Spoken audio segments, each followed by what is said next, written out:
Friend, welcome to the Brand Hive podcast, your weekly dose of visibility magic.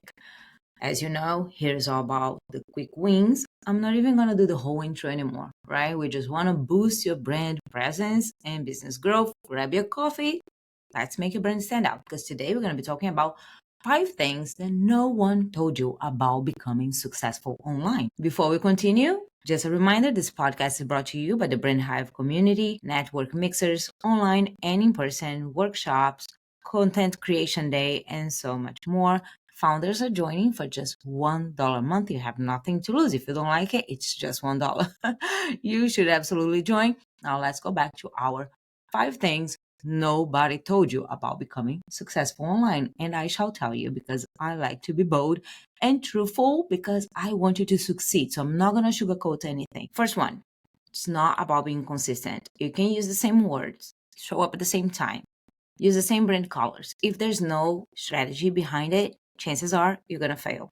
I'm not sure if you know, 90% of online businesses fail within 120 days to maybe 2 years when they are lucky. So if you don't have a strategy, I cannot say this enough times, there is a chance you are going to fail.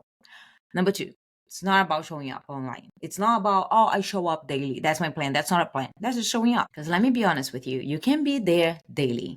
But if what you're doing, selling, writing about is crap, nobody's going to buy from it. Nobody's going to give you money for it. So if you just more of the same, nobody's going to care about it. Not really. I'm sorry. It's just okay. And it's not just about being positive. That's my third one. Yes, being positive is nice. Being positive is good. Be positive, but there's no amount of being positive and manifestation that's going to fix bad content or a bad product. You need to start with good content, good product. Yes, you're going to refine your voice, your content, your strategy, your everything you do with time. But have a strategy, have a good thing from the beginning. Otherwise, you're just going to flop. I don't want you to flop. Yes, having a niche is nice, but it's not about finding your niche. Okay. Everybody keeps talking about niching down until it hurts. It's not quite that. The truth is the market leaders, like one of a kind, because you study the market, you understand what is missing, you fill the gap, you create your space, you redefine the conversations entirely. Your goal is not to be the best in the crowded market. Your goal is to be the only solution in a specific transformation. Okay, there you go. That's kind of a niche, isn't it? So that's what it is. You need to be a very unique solution in a very specific way. That's what I tell you guys all the time. How are you different? Number 5, it's not about building an audience. Like everybody wants to have so many followers. I have been mind blown by the number of influencers and content creators that I know that have a lot of followers and they cannot afford a thing. They need a full-time job. Don't trust what you see on social media because I personally know people like that who are like dying to make, I don't know, $500 and they can't. And they have 100,000 followers, 500,000 followers, 900,000 followers, and I'm not making up these numbers. Okay, it's for real. I know. I saw with my own eyes. I'm telling you. But I'm sorry if I went off a little bit here on the rant. This is my pet peeve. I've been doing business online for 20 years. I've been seeing how the internet's changing, and these vanity metrics, obsessed, behavior that we have now. It really it makes me nuts because it has never been about that. So your audience size is vanity metric. It distracts you from revenue generation. What matters is building a buyer ecosystem. People who are pre-qualified, pre-educated, and pre-sold on your unique approach. This is so important. A strategically curated community of 500 ideal buyers, they will be so much better and outperform 50,000 random followers that you have.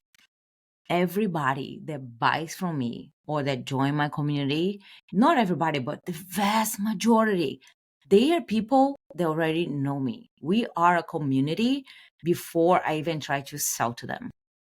And they are not many. But you know what? It's better than having 2 million followers because, the case of the influencer that couldn't sell like 5 t-shirts, 25 t-shirts, whatever it is that she made, she didn't sell anything and she had 2 million followers. This was a huge case like a few years ago. So it's not about having the followers. It's about connecting with the right person, with the right people. I am doing a little sales, formula that has been working for me. and I hate sales. But that's one of the things: community, conversation, all those things are the things that actually translate when it's your time to sell a product or service. That's how it is. People need to trust you. It's not about a million followers that you have that see your content just sometimes. They don't care. That's just, good for your ego. Ego doesn't pay bills. Okay, that's what I have to tell you today. I know that I told you it's not about this, it's not about that, and I didn't really tell you specifically what it is about. Well, here's the catch: become a member, $1 a month. You can ask me anything you want. I'm going to be there to tell you, yeah, don't do this, do that. Plus, the podcast is brand new. I already have one about social media, the things that actually work on every different platform for me. So don't worry, the tips are going to come. If you want the answers faster, join for $1 a month. Ask me whatever you want.